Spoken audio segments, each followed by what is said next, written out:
Let's see how to delete your Google search history. First, open your web browser. Then sign in to your Google account. If you are already signed in, you can see a profile icon on the top right corner. Click there. Now, click on Manage your Google account. Now on the top left corner, you can see some options. Click on Data and Privacy. Now scroll down.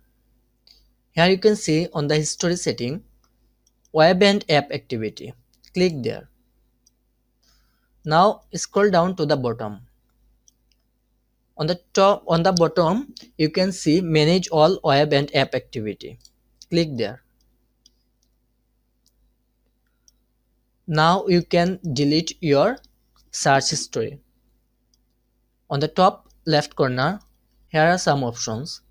Delete activity by, other activity, activity control. Click delete activity by.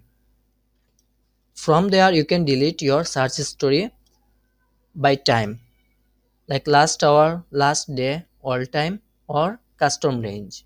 If you want to set custom range, click on custom range and set the after and before date. Now I am deleting the last hour search history. Click last hour. Now you can see it is deleting now.